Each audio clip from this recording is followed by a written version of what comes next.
Hello, Romantics. I'm Sarah Gomez, author, romance lover, and host. You're listening to Romancing the Story, a podcast centered around writing, reading, and story structure, all with a twist of romance. We're at episode 36, and on today's episode, I speak with another returning guest, empath and tarot reader, LJ Keys. We chat about how tarot works with writing, the hero's journey, and coming to a place of acceptance with every part of who you are. She even did a tarot reading for my characters in an upcoming novella and helped me nail down a solution for the exact issue I was having with my hero. Stick around until the end if you'd like to hear a small excerpt of LJ's book of poetry, where she included a tarot card reading and based it on a series of cards that she kept receiving in her own personal readings. And if you get a chance to check it out, be sure to watch the YouTube video. It has some really cool visuals with the tarot cards that go along with the audio. Link to the YouTube video is in the episode description. So I mentioned a giveaway about a month ago after I hit 10,000 downloads, and I wanted you to be the first to know. You'll see a special giveaway post on Instagram where you can enter, and I'll be giving away, drumroll please, a tarot card reading with LJ Keys. Whether you need a little guidance with character development or a plot structure, be sure to enter the giveaway for a 60-minute reading with LJ Keys and her intuitive talents.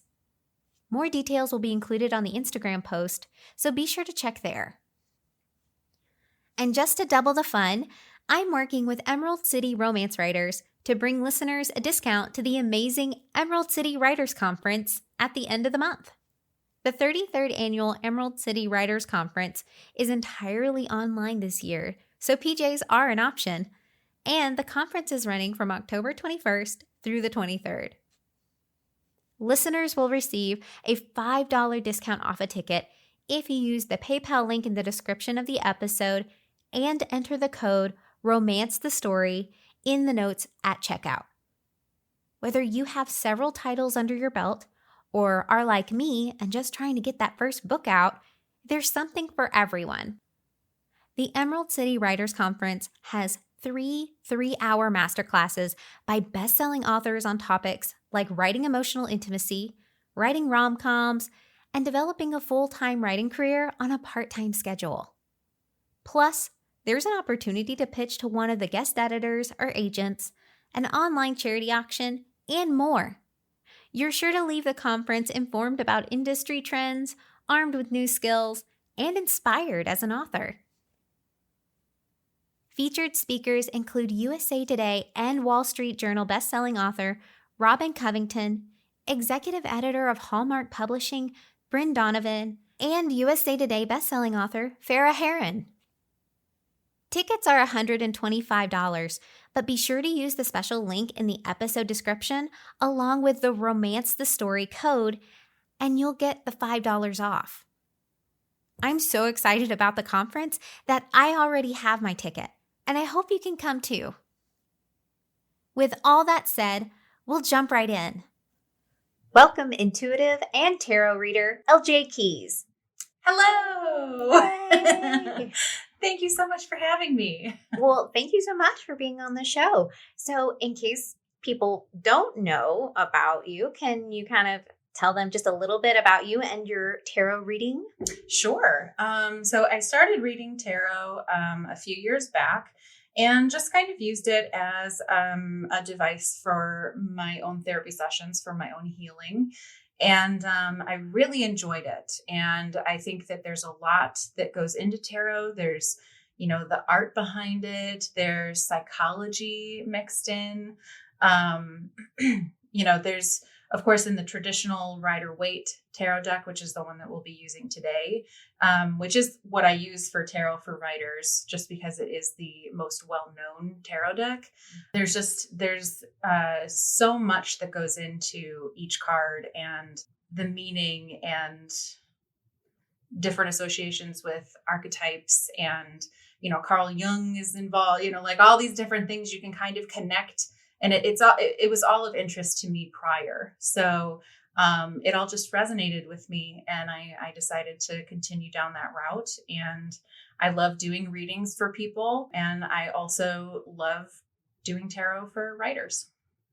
That's awesome. Because I know like there's a lot of tarot readers currently, but I hadn't quite seen one being utilized for writers in particular. I kind of heard a little bit about it, but not tarot readers offering that as a service. Absolutely. Well, and I do have to say, I can't take credit for the idea. I love the book Tarot for Writers by Corinne Kenner.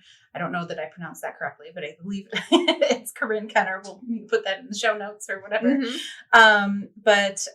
So it's a great book and has a ton more information for anyone that doesn't want to hire someone to help do a reading. They can, get that book and kind of get the gist of what it is that I'm doing in the session anyways. Oh, that's awesome. Yeah. Yeah. And especially because I know there's a lot of people who had started reading tarot, especially in the last couple of years. Yes. And things like that. It's getting more, I don't know if mainstream is the right word, but it's just more accepted, it's not something people, even just a few years back, there were more associations with, the devil or, kind of these negative connotations. Yeah, the occult. The occult. Exactly. Yes. Yeah. And so, that's kind of lessened a little bit, not entirely. People still have issues, with it, but, for myself, I just, again, I don't. I just enjoy it. Yeah, that's completely fair. I've always been interested in like tarot, just like the idea of it. It's kind of just a tool, right? Absolutely. Well, and there are so many different tarot decks nowadays. I enjoyed the show Supernatural, and I have a Supernatural tarot deck, which is really quite epic. I have, a deck that is based on folklore and fairy tales, like literary folktale and fairy tales. And, it's a lot of fun. There's a women in science deck that I have, that talks about, just women through history that have made big discoveries, and, and it's a full deck. So it's really neat. It's pretty cool. The different things that you can find out there, and the different artwork and the different interpretations and all that kind of stuff. It's a very rich world of, exploration, tarot. It is. And like you said, I agree with you. I don't think mainstream's quite the right word, but with the uptick in interest, I think, with all of it, yes, there's been like bukus of different types of tarot decks. I saw a Golden Girls one. I know. I'm still on the hunt for a Hello Kitty deck because that one is calling my name, but I heard it was out of print, so I'm gonna get it. It's on eBay. I'm gonna get it though. It's got to be there. You got to find it. I'm getting it. Yeah. As I look at you in your Hello Kitty shirt. And my Hello Kitty aesthetic here. So, how long have you been reading tarot? And I know you started under a different name originally.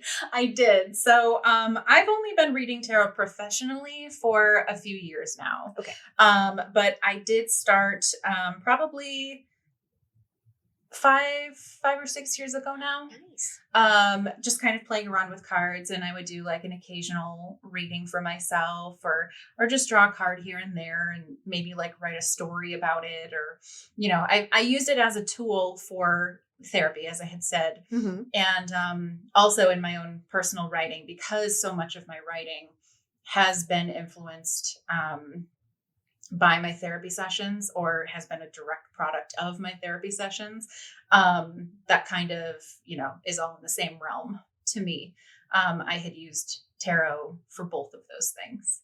And so I started out as Circe Lyons, because I had some qualms about people knowing that I read tarot. I come from a pretty traditional family and grew up very religious. And so in those circles, there is still some judgment maybe, around what tarot is and what you use it for, and, whether or not it's safe.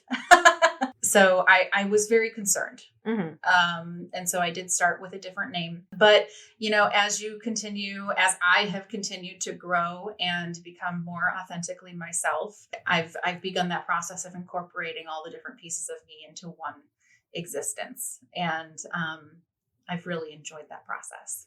And that's awesome, because I know that is very hard sometimes for us to accept those pieces of us. It is.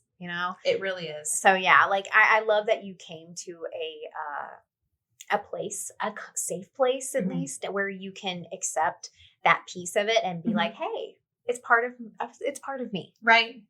And just kind of, and know that not all of me is for everyone, and that's okay. That was a big lesson that I learned when I started writing as well, that, my writing is not for everyone. And I had to learn that lesson and be okay with that. And it's funny how much that has actually impacted me as a person as well, to know that, I am not for everyone. Yeah. And that's okay. Yes. I think I had said it in one of the earlier episodes, actually. And that's something I actually heard reiterated in the writers' conference we were just at both together. Yes. Is that like, you cannot be everything to everyone. Right. And that's okay. Because you don't want to be. Right. Because it's going to be, everyone's going to have their opinions. Everyone's going to have their, ideas. And what a boring world it would be if we were all photocopies of each other. Right. I think that the complexities of people is what makes the world awful and interesting. Exactly. It is a wonderful and weird place. Yes. And that's okay. Yeah, and exactly. we are okay with that. Yeah, exactly. So it just makes it interesting. I will say too, you mentioned you used the tarot for therapy, and it made an appearance in your book. It did, yes. In part 2 of my book, I don't think it's a spoiler because it's kind of, everybody knows what the progression of the book is. I've been pretty open about that. But in part 2, the main character, Echo, meets herself as an elderly woman. And there is some sort of magic to this woman. And I think it's just kind of a commentary on what I would like to encapsulate in my growth as a person. And so she does a tarot reading for younger Echo. And it's really interesting. I had a fun time picking out like what cards it would be that she would pull. And honestly, they were cards that I pulled a lot during the time that I was writing the book. It came from an actual reading that I had. That's awesome. Yeah. And it was very impactful. When you start drawing cards regularly, for me anyway, I see patterns emerge. And you'd think that's not possible because it's a deck of cards, like however many times you're picking a card, you'd think it would be different however many, there's permutations of permutations and how many different collections of cards you could pull, but I would often pull the same cards over and over again. And so those 3 were particularly meaningful for me.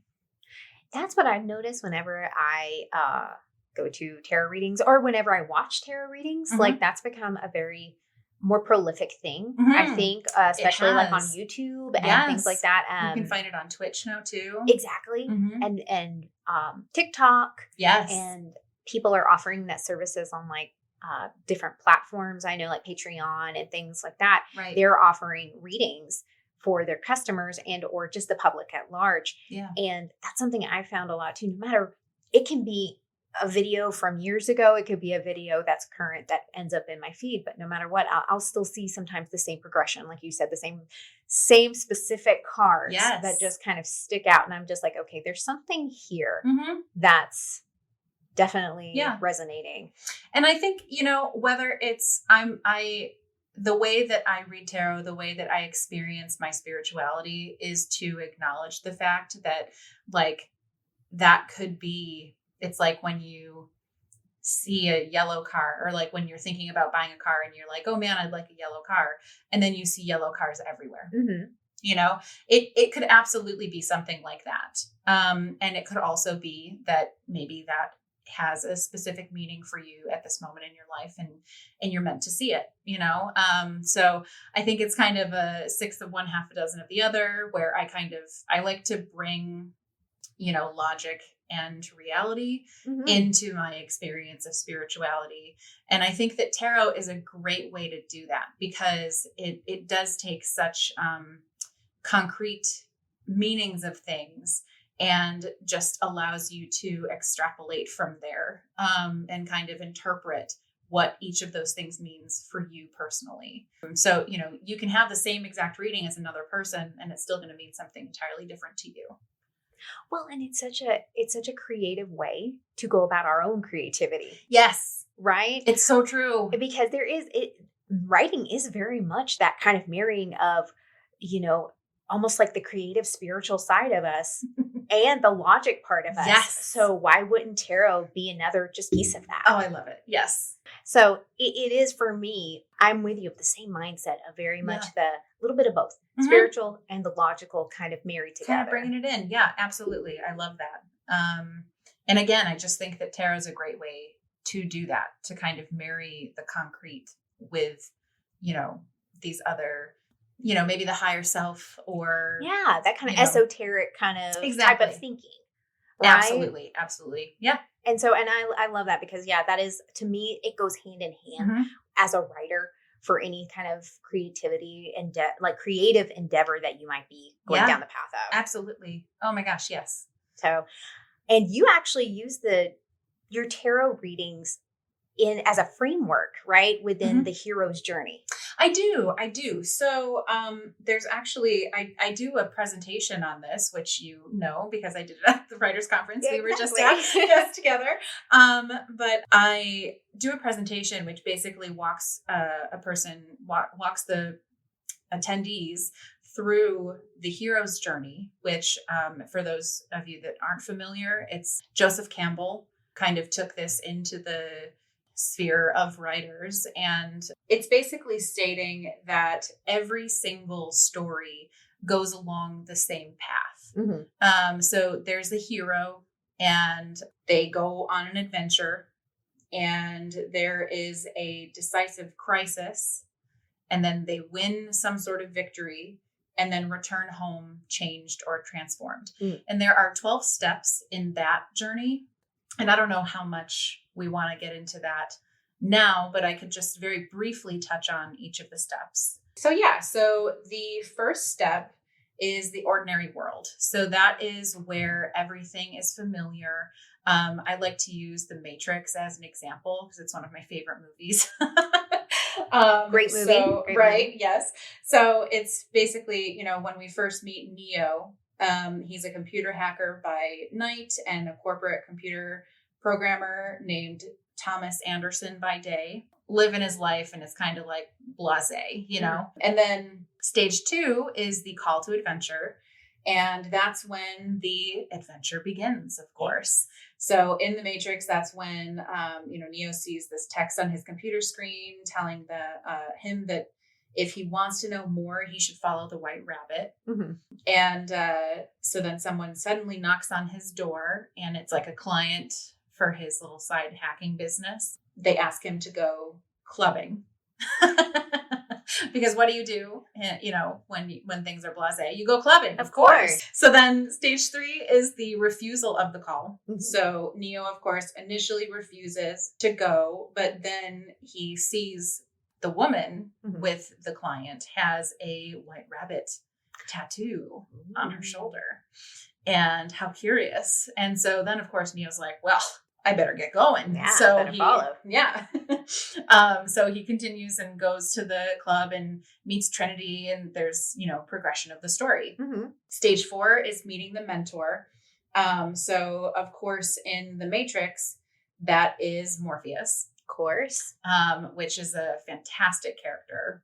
Really fun. I would love to write a paper on the movie The Matrix, because I love it so much. Talk about character development and all of that kind of stuff. There's just so many really wonderful characters. Okay. There's so much symbolism too in that movie. Oh my gosh. Just amazing. So much. So then after we meet the mentor, step 5 is crossing the threshold. which means that the hero is now ready to act. So we've kind of been working towards something at this point. And in the Matrix, Neo is taken to Morpheus, and Morpheus offers him the chance to choose between the truth and the Matrix, or he can just stay in his regular life and choose ignorance. Of course, it's the blue pill or the red pill. Yes, like that scene, very iconic scene. Exactly. And so, of course, Neo chooses the truth, and he takes the pill and is awakened to the real world. And then stage 6, there are 12 stages. So we're about halfway through now. So stage 6 is tests, allies, and enemies. So the hero is out of his comfort zone and confronted with ever more difficult challenges.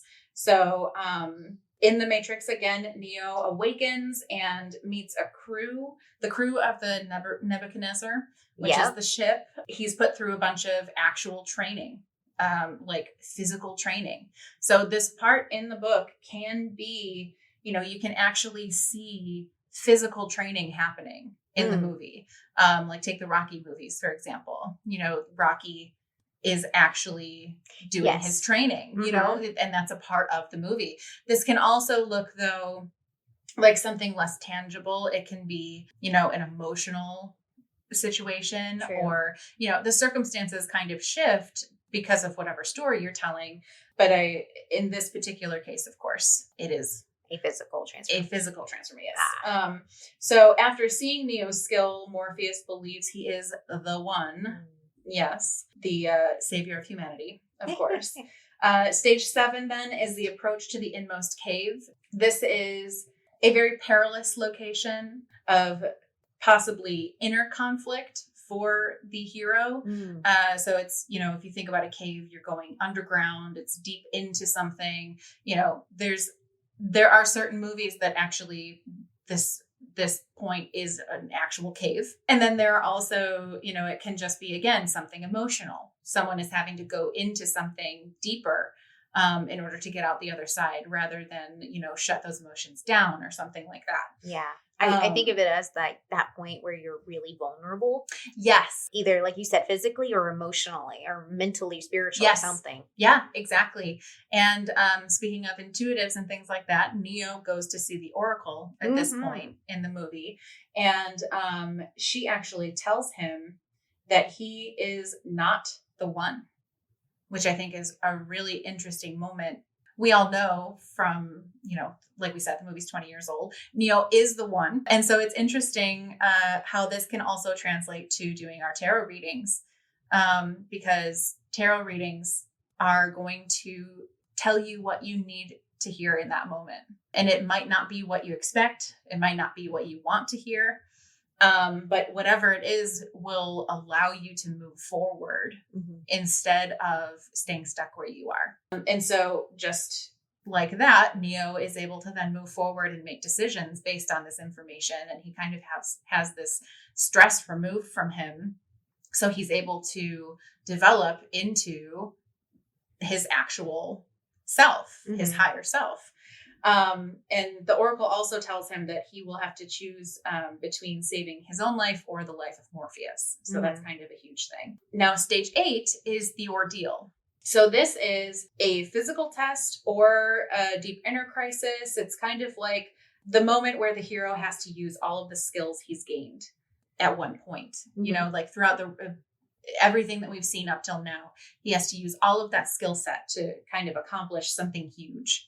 In the Matrix, this is when they're ambushed by agents and Morpheus sacrifices himself and Neo decides to sacrifice himself to save Morpheus. And then he and Trinity go back in and it's a whole crazy ordeal. And Neo somehow through this process emerges, like the butterfly from the cocoon. And when those agents fire at him, he is able to dodge the bullets somehow. And it's because he's been able to grow through everything else that has happened up to this point and become who he is supposed to be. So stage 9 is the reward. That's the enemy is defeated Overcoming their greatest personal fear, the hero is transformed into a new state. So the reward can be any number of things. It can be an object of great power, a secret, greater knowledge or insight, or like Neo, it can be that he is finally coming to terms with the fact that he is the one, he is the savior of humanity. But the celebration must be put aside as the journey home begins. This is, like we were talking about, this is when Neo gains confidence in his abilities, and wonders if he's truly the one. So he's, coming to terms in this moment.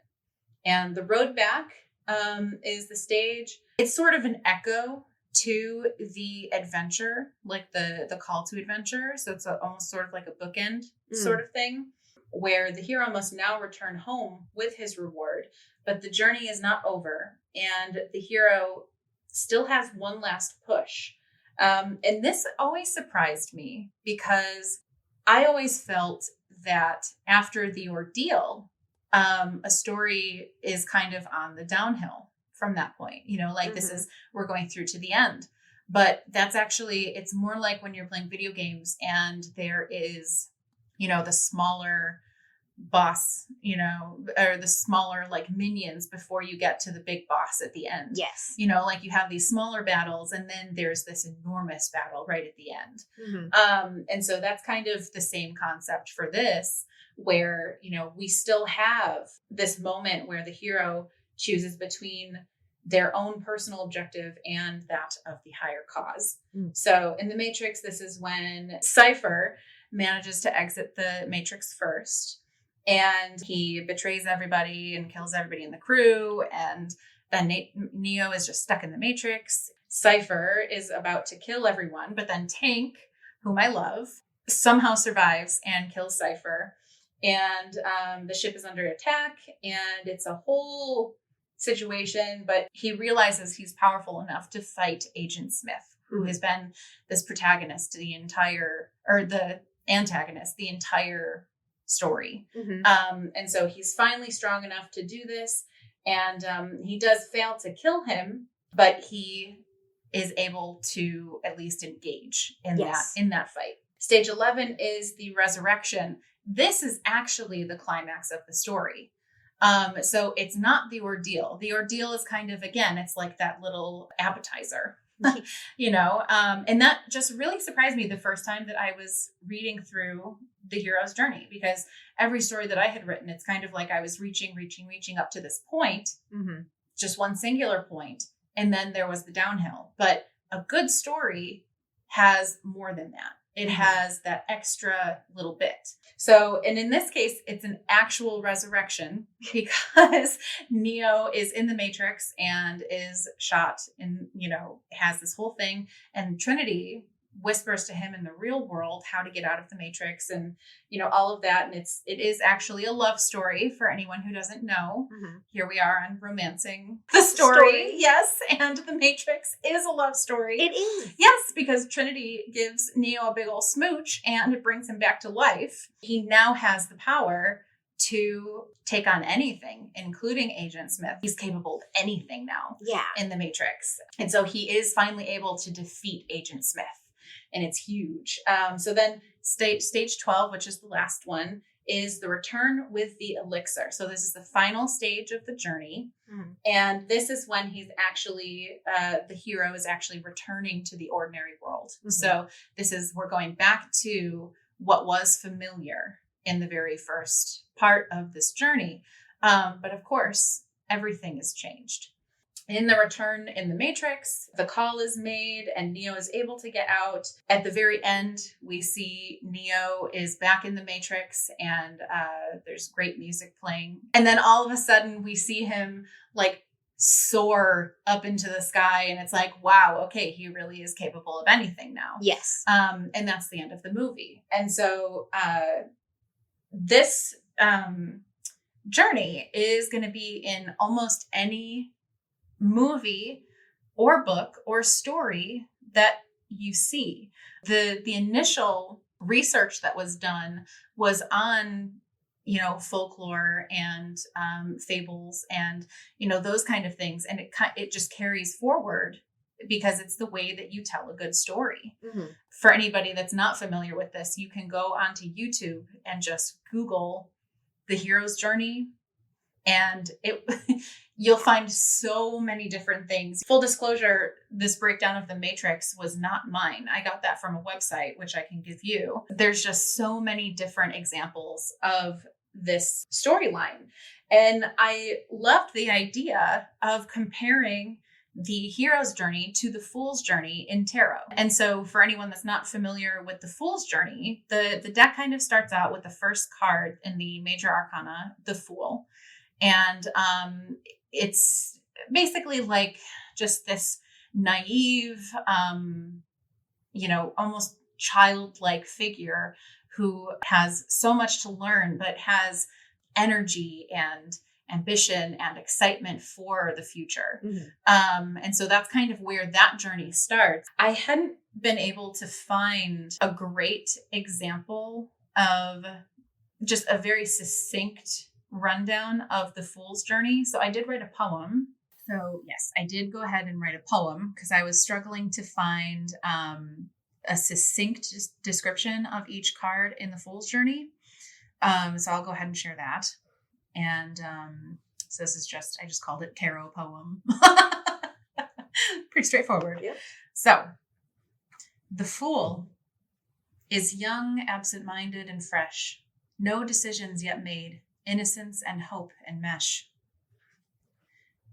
The Magician, he meets and learns of his gifts. Take action he must as his self-awareness lifts.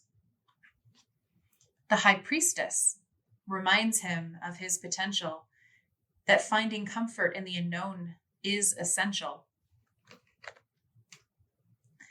The Empress, warm and loving as she nourishes. Mother Earth, rejoicing as he flourishes. The Emperor, Father Time, provides structure and rules. He teaches the Fool how to use these as tools. The Hierophant is a professor that believes in tradition, speaks of culture, conformity, beliefs, and education. The Lovers demonstrate life outside our own belief, and that relationships fill us with love as well as grief. In the Chariot, he rides tall and strong. He's learned so much that he could never be wrong. But soon life reveals itself, leaving many a scar. He calls on strength and courage when things get hard. The Hermit reminds him to look deep within for the answers he seeks, for where to once again begin. The Wheel of Fortune is a turning point of growth. He realizes his destiny, his purpose, and renews his oath. Justice requires responsibility, reminds that effect and cause require honesty and demand respect. The Hanged Man is none but himself, tied his own ankle to see differently, and his thoughts do begin to untangle. Death is greeted as a friend when you're as thankful for endings as for beginnings, but transition is never tranquil. Temperance finds balance in chaos, shelter from the storm. Health and well-being could be the new norm. But the devil appears and fills his head with dread, reminding him of the ignorance and hopelessness in his head. The tower begins to crumble as the Fool finds release. Like a rotten arm cut off, the Fool finds peace. Ahead, he sees the star and feels its calm. The soft, inspiring light is to his soul a balm. But what is this in the shadow of the moon? Illusions of fear threaten his vast and creative tune. But the sun shines again and enlightens his days. Vibrant assurance, brilliant and joyous rays. He faces judgment with knowledge and hope. With his higher self present, he knows the full scope. And he meets the world, a complete and whole being, Only he is wise enough to know this is just the beginning. Ta-da! Very nice. I love it. Oh, why, thank you. So that is just, of course, the major arcana. For the minor arcana, anyone who's not already familiar, cups represent feelings, emotion, intuition, creativity. So those cards are often going to be about relationships or emotional connection with yourself and others. Mm-hmm. Pentacles represent your finances, work, and material possessions. So those are often about career and financial wealth. Swords represent your thoughts, words, and actions, often about communicating your ideas, making decisions, and asserting your power. And wands represent your energy, motivation, and passion. So those are often about life purpose, spirituality, and new ideas. So each of those suits also follow the trajectory of the Fool's journey. Okay. So like the ace in each of those suits is the Fool, but just with that kind of spin that we were just talking about with each of the different suits. Gotcha. So it's really interesting. There's a lot of different ways that you can do it.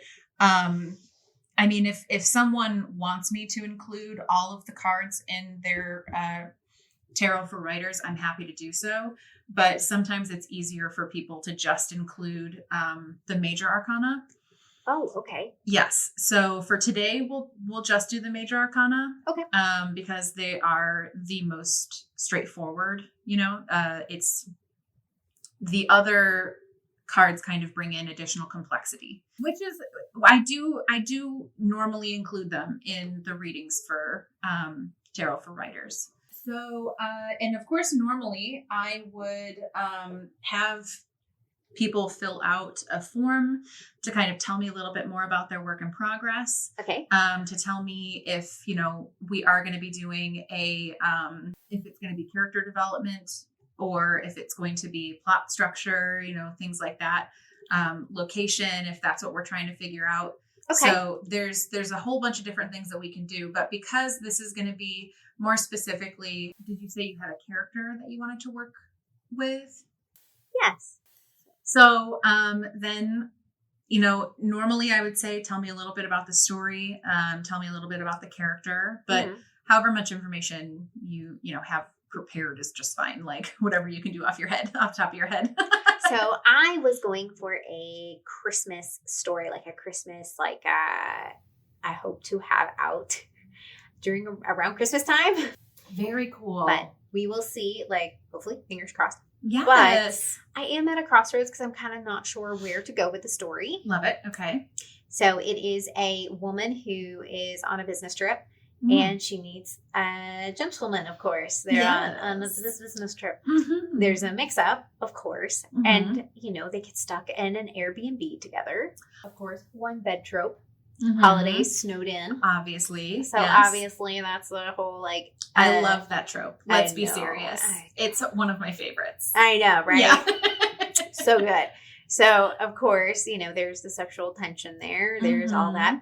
But I'm just kind of not sure where I'm going with, like, I know where obviously we want to go. Yeah. Right. We end up, you know, and the woman ends up accepting herself. She is a plus size lady who has been rejected. Yes. So, and she had a long-standing relationship, but it just didn't go anywhere, and she wanted more out of it. Yeah. And she kind of had to grow in confidence in herself too, because from that point, from when she'd been in the relationship to now, she'd gained weight. And they, you know, and it caused tensions in the relationship. Yeah. Yeah. So she has now kind of grown to accept herself. She has been like, you know, I'm beautiful the way I am inside and out. The hero loves her for it. Just absolutely adores her. And so they end up like actually being emotionally vulnerable. It's that innermost cave you kind of talked about. They do have that emotional moment, you know, but I'm kind of not sure how to get there between like the being snowed in part to this very vulnerable moment. Yeah. So what we could do, there's a couple different things we can do. We could actually do a couple reading.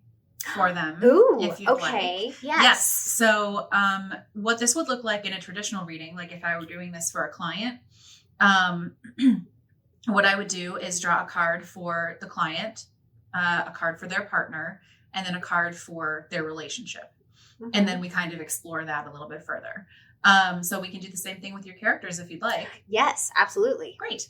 Okay, so what are their names? Nick and Catherine.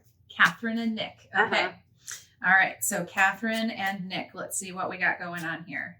Would you like to cut the deck? Mm-hmm. Since I talk about it in my book. Go. Yeah. Perfect. It's not a necessity, nobody has to. So we're going to pull for Catherine first. Oh, wow, starting out strong. I know, oh my God. Real strong. Ooh. And then we'll pull for Nick. Interesting. Oh. Mm-hmm. And that's kind of their relationship, yeah. And then we'll pull for the two of them together. Interesting. For the initial poll, Catherine received the Death card, Nick received the Temperance card, and their relationship received the Emperor card. So it looks like initially what I get from this reading is Catherine is in the midst of a transition. Death is always a very scary card. People don't like getting death or the devil, but those two things are not, they are as frightening as you make them. Mm-hmm. And the way that I read tarot, it's very much death is a transition. And it does sound from what you were explaining that Catherine is going through a transition. She is. She is really coming into herself. She is gaining confidence. Yes. She's exploring maybe some new sides of herself that she's never explored before.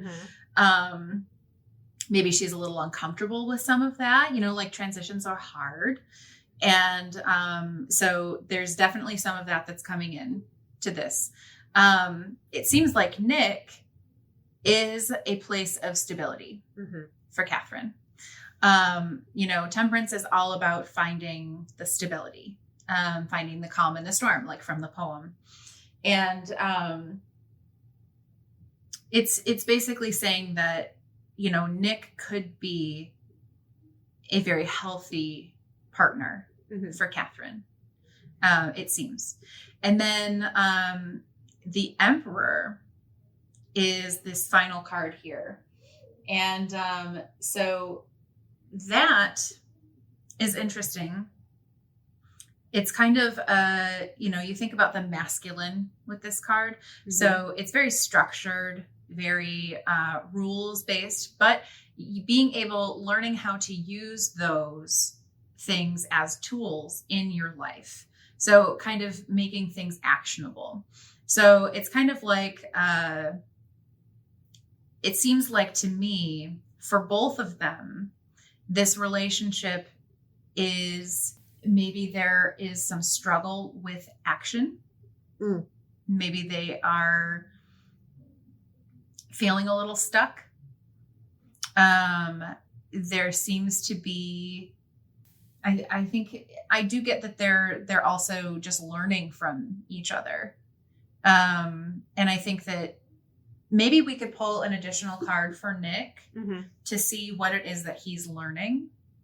And maybe we could pull an additional card for Catherine, for Nick, and for their relationship to see what they are learning. Yeah. Because I like that you mentioned that, because I know what Catherine's learning. Obviously, we talked about it. I'm so glad you mentioned about the confidence. And you're right. I don't think I know what Nick is growing from at the moment. I know what she is. Yeah. But I'm not quite sure where Nick is in this. Yeah. So let's take a deeper look. We can look at, that's so interesting, because I initially, when we pulled the Emperor, it resonated as the Hierophant in my head. So I kind of was thinking the Hierophant was going to be coming out, because it's all about learning. Okay. So that's interesting. It's with Catherine, because we already kind of know what she's learning. Yes. So man, I feel like Nick just has the sun shining out of his butt. Like, that is he just like a really good guy? Yeah, He's just like he's just a marshmallow. Yeah, Cinnamon bun? basically he's a cinnamon bowl. Cinnamon bowl. Sorry, he is a cinnamon bun like hero all the way. Yeah, that is definitely what I'm getting, and I think that might be his weakness. Ah, okay. I think he leans into it a little bit too hard, and maybe there's some issue with lack of backbone, perhaps. For the additional pull, Catherine received the Hierophant, Nick received the Sun, and their relationship received the Tower. I can see that. Because it seems like there's just a lot of brightness.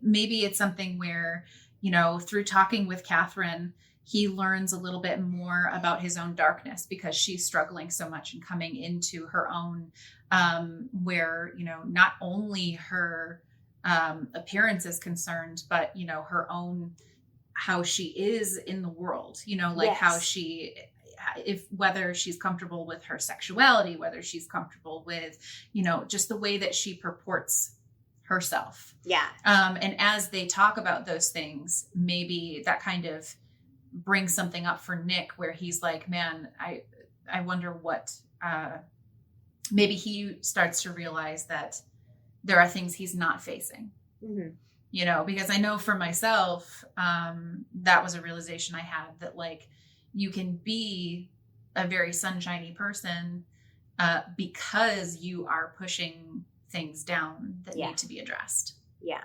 And what it seems to me, because we pulled the Tower here last, and that is something very painful. So there's something for the two of them that's going to make the relationship fall apart. Not necessarily the relationship, but there's something that threatens to make the relationship fall apart around this topic. So as they're learning from each other, maybe this is interesting, and this is just kind of riffing what I'm seeing from the reading and feeling to mention, is that there could be some growth on maybe Catherine wants to see growth in Nick, but he doesn't feel like he needs to. He doesn't see where that could be necessary. And that could definitely be something that could add a little complexity, some depth to Nick, is that he doesn't feel like he needs to grow. He doesn't feel that, he's happy. He doesn't want to question. He doesn't want to look deeper because he's already in a good place. Yeah. Which is, that's part of growth and part of working through things is like you go deep and sometimes you realize things and acknowledge things. Sometimes ignorance is bliss, but it's not real. When it's blissful ignorance, it's not actual bliss. Well, and that's kind of I think that's where I was struggling a little bit because he's very surface level, like at least for now, because that's how he's dealing with things. Yes, there is reference. I make reference that he was a veteran. Okay. He doesn't like to talk about it or anything like that. And he doesn't really, but he lives life basically, like you said, sun shining out of his butt, just very, almost the point where I do make reference where Catherine calls him flippant. I think that would be a great way to work in that vulnerability is when they have this kind of head-to-head moment where he has to confront some of that flippancy. So maybe it does seem through this reading that we have, it seems like Catherine is a pretty well-established character. She is. Nick is really the one that we want to know more information about. Yes. So I'm going to say, let's clean this and then clear this, and we'll do a, what does he want? What does he need for Nick? Okay. Because I think that could add some, we could also pull, we could do a, what does he want? What does he need? And a, strength and weakness. Okay. For him. Fabulous. If that would be helpful. Yeah. Nick's an amazing guy, but like I said, I think he was too perfect. Yeah. I needed to find his flaw. Yes, I totally get that. I feel like even in the class that I did, the people that want help with their characters, they usually have a good handle on their main character, their protagonist. Yes. But it's like the person that they need help with is either the villain, because villains, it's challenging to make someone complex. It is. Because it's important to remember that person thinks that what they're doing is best, thinks that what they're doing is right. Yes. And so, but remembering that good people do bad things, bad people do good things is complex. And it's really hard, especially with fictional characters, when you're crafting the good people and the bad people and, exactly. All of this stuff. So yeah, this totally makes sense that Catherine is pretty well sorted and Nick is the one that we're learning about. Exactly. Yeah. Okay. So what does he want? What does he need? Oh, goodness. Oh my goodness. And a strength and a weakness. Very interesting. So for the pull on Nick's cards, what does he want is the High Priestess. What does he need is the Devil. What is his strength is Justice. And what is his weakness is the Lovers. This is so cool. I love this pull. There are some times when I'm doing a reading for a client and it's just cards that I've never seen pulled together before. Oh, really? And I always really love when that happens. Like the High Priestess opposite the Devil is very fun to me. So what does he want? He wants to be understood. He wants to understand. He wants to be comfortable with the unknown. But he's not. And that's what we see in the Devil. We talked about earlier, Death and the Devil. People never want to get those cards. Right. But the Devil is really the devil in ourselves. Mm-hmm. So it's taking a look at what within yourself is holding you back. It's kind of like shadow work type of thing. So there's something that, maybe looking at it opposite the High Priestess, maybe what he is afraid of is the unknown. Maybe he is so addicted to the familiar that he can't, he kind of can't move out of that. He's like a little stuck there. So let's see if we learn a little bit more with his strength and weakness too. So strength is Justice. So Justice is, of course, about honesty and integrity and all of those kind of things. So that's his strength. And that seems like it makes sense. Yeah, he's a pretty fair guy. Mm-hmm. He's very fair. Yeah. His weakness being the Lovers is very interesting. It seems like he's got some walls up. Yes. Which is another reason that sometimes people, and this isn't to say that people that have the sun shining out their ass, that can come from a healthy place, but it can also come from an unhealthy place. Well, and I think it's his, like you said, it's his way of control. It's his way of keeping people at arm's length. Yes. And I think that very specifically, the thing that makes him a good partner is also the thing that is challenging for him. Because he wants to focus so much on Catherine. He's so engaged and, deeply moved by what she's going through and what she's experiencing. But he's also that engaged and that moved because he's intentionally not looking at himself. He is focused on Catherine to the detriment of himself. It seems. That makes sense. Yes. So yeah, I mean, I'm interested to pull up a little bit more about the Devil here. So for anyone that wants to learn more about tarot, Biddy Tarot, BIDDY tarot.com is a really fantastic site. that can give you a little bit more information into what it is your descriptions are. So even after I give a reading, I will often direct a person, they'll take a picture of the reading, and then I'll direct them to Biddy Tarot if they want to do a little bit deeper dive into what the card meanings are. Because sometimes they'll find something even more complex in those readings than I was able to provide them. Yeah. For this card for the Devil, and I think I have mentioned before, and maybe I didn't in this session, but I don't read reversals of the cards. I kind of read them as one thing because things that happen are not good or bad. They are just what happens. And so I don't really separate them. I kind of read them as all one thing, and use the rest of the cards around to decide which direction that's going. So an upright Devil card talks about the shadow self, attachment, addiction, restriction, and sexuality. Reversed, so if this card were upside down, what that would mean is releasing limiting beliefs, exploring dark thoughts, and detachment.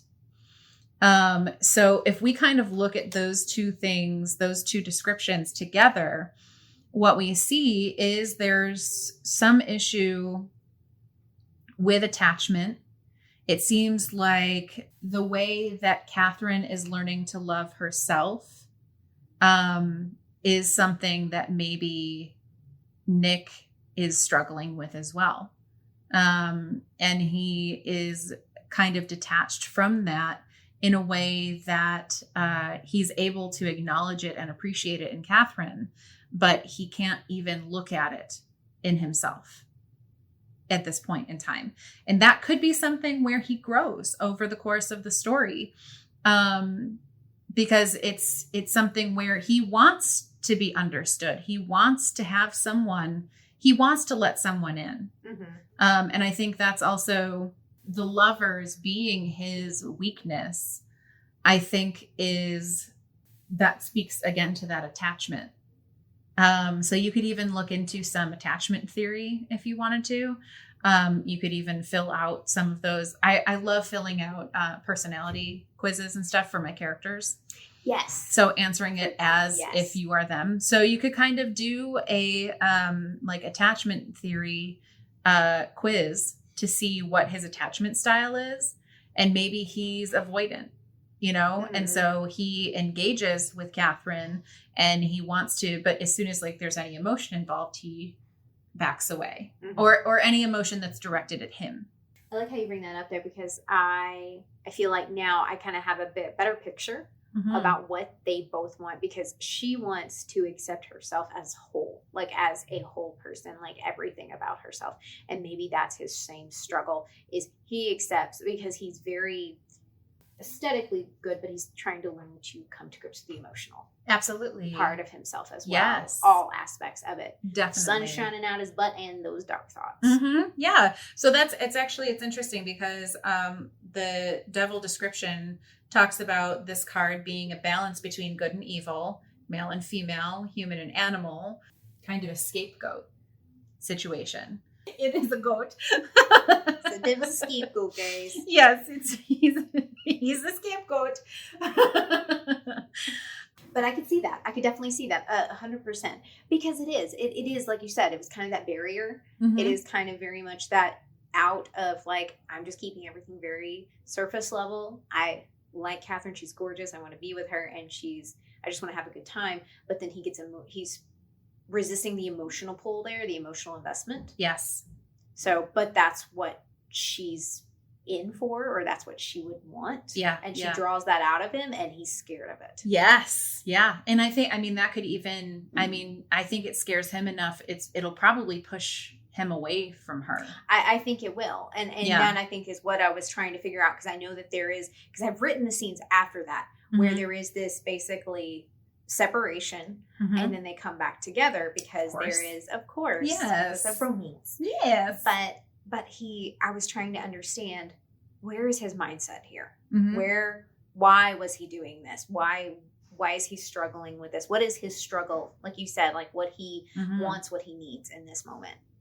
So this is even more interesting. I'll read you really quick from Biddy Tarot. The upright devil. This card represents your shadow or darker side and the negative forces that constrain you and hold you back from being the best version of yourself. You may be in the effect of negative habits, dependencies, behaviors, thought patterns, relationships, and addictions. You have found yourself trapped between the short-term pleasure you receive and the long-term pain you experience. Just as the Lover's card, which we also see in this reading, speaks to duality and choice, so too does the devil. However, with the devil, you are choosing the path of instant gratification, even if it is at the expense of your long-term well-being. So I just thought that was interesting that we see the devil and the lovers appear in here. And it just so happens that in this description, they are talking about the devil and the lovers. Well, I didn't even notice, like in the Rider-Waite tarot deck, the way it's drawn, they're the same couple. Yes. Yeah. I didn't even notice that. Well, and it's interesting too, because it's like this, both sitting on a throne. There's like, the pillars, everything is like very structured. So like what he wants and his strengths, it makes sense that those things would be similar. And then what he needs and what his weaknesses are also seems very similar. Because you can also see like, this is, and there are multiple ways of interpreting these cards, especially for writing.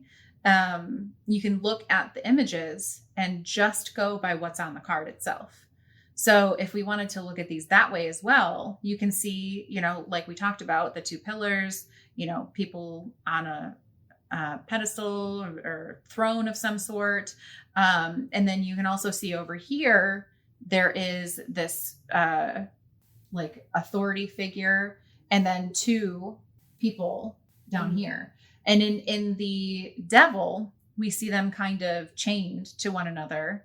And it's like they don't want to be there. They are chained to this devil. In this card, though, it shows kind of this possible growth for Nick, where they have been released. They are here because they want to be. They are, in the sunlight together. And there's this figure above them that's like this holy angel, like angelic type of thing that's happening, which is very different. It's almost two sides of the same coin. That's what I was thinking too. It's like one's the dark, one's the light, but they're the mirror images of each other. Basically, it's two sides, same coin, like you were saying. Great. Was there an extra card we wanted to pull? So I just kind of, I felt like I wanted to throw one more down over here to kind of talk about like what it is that gets him to that decision, like what it is that forces him. And I think it's that, so the moon talks about a lot of illusion. And so it could be him kind of facing some of the disillusionment, some of the things that he has carefully crafted to, mask his pain.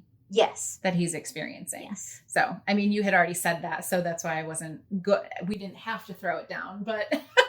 Yes. So that card was the moon, obviously. So, but it very much is. It is a mask. And that's what he's doing. He's just kind of trying to be, like I said, keep everything very surface level because he's wearing a mask and his emotions run very deep. Yes.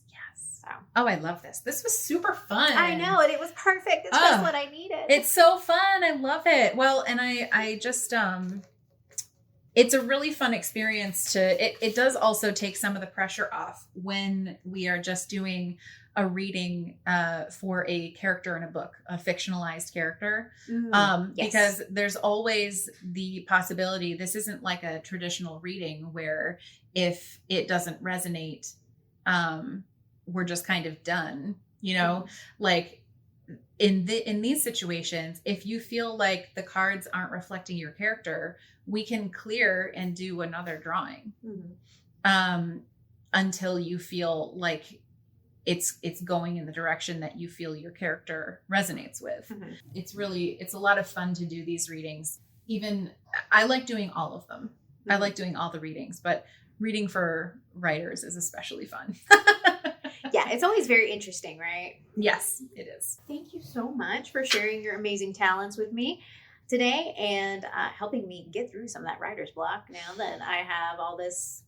I have a lot more to get back to as far as my story. Oh, I'm so excited. And I can't wait to hear more about Nick and Catherine and see where they end up.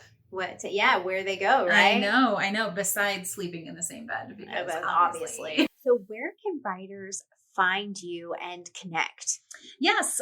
So I have, if anyone's interested in my book, Before I Sleep, Poetry, Prose, and Peculiarity, which does have a tarot reading in it, like we talked about, that is available through like Barnes and Noble, things like that.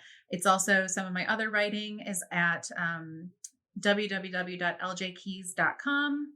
I am on both Twitter and Instagram at LJ and the Keys. And if you're looking for tarot specifically, thekeystothesoul.com is where you can find me. Thanks so much to LJ Keys for returning to the show. Please enjoy the small excerpt from her book, Before I Sleep, Poetry, Prose, and Peculiarity. Links to LJ's book and ways to follow her journey are in the episode description. Before I leave you to listen to a little bit of poetry, as always, stay safe, be well, and keep writing. Bye! She places the deck before me and I cut it. She puts the halves back together and draws a card. My throat goes dry. Death. Have another sip, says the woman, pushing my tea toward me. I do as I'm told, but I'm too distracted to notice any calming effects. She places her hand on the card. Death is but a transition, a transformation. The death card comes with a lot of misconceptions. Maybe think more about it as the death of something less literal. What has changed in your life? Everything, always, I say, and then add, nothing, ever. I take another sip of tea. She continues, well, I think you're here because change is coming. You're in the cocoon, holding the walls tight to your body. You're going to have to come out of there at some point. I cross my arms over my chest. The woman clicks her tongue and places her hand back on the tarot deck. She draws the strength card, also reversed. To my surprise, she lets out a high-pitched squeak before saying, "This is one of my favorites. You gotta train your lions." A nudge at my elbow. Before I can cower, a large pink bristled tongue scrapes the full length of my face, leaving a trail of moisture. I nearly fall as I struggle out of my chair. The big cat does not follow me, but instead makes its way to the old woman. She opens her arms as it approaches, and it snuggles into her chest. I hear a low rumble. Lions don't purr. They can't. But their sighs seem to harmonize as she whispers to him.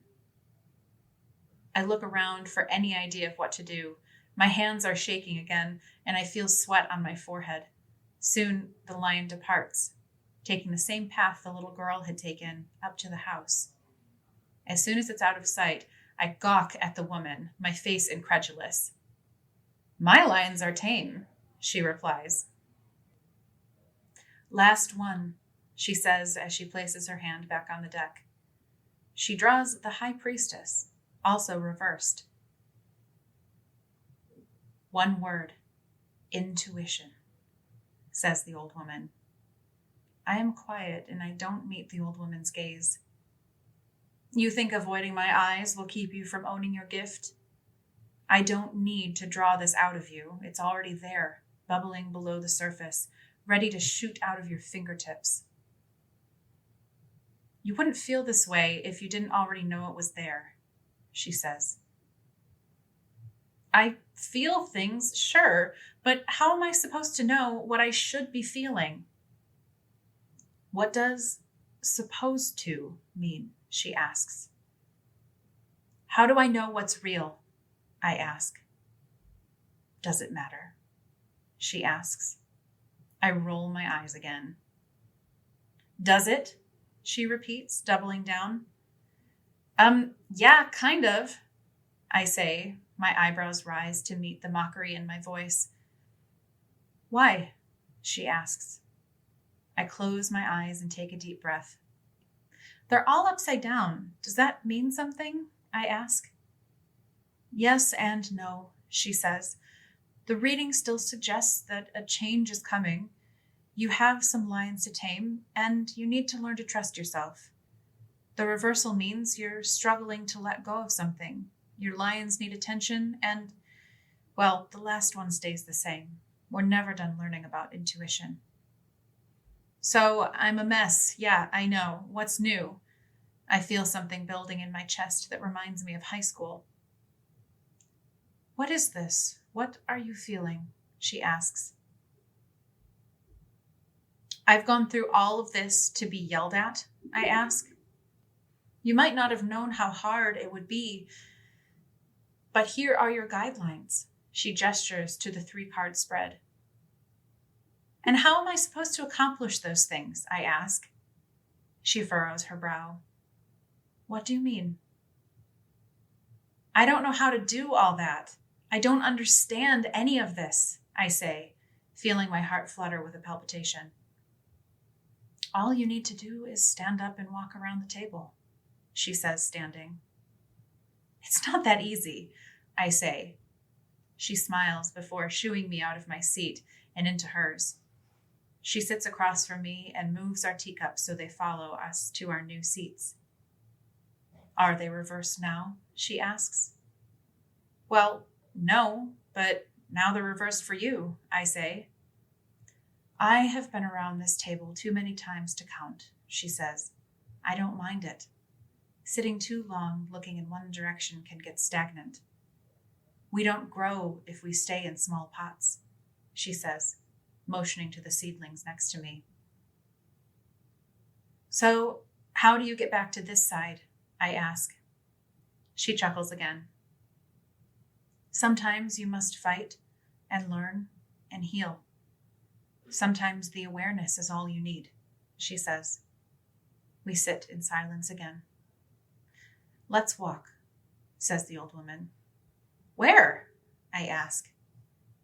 In the garden, she says, rising and walking away from me.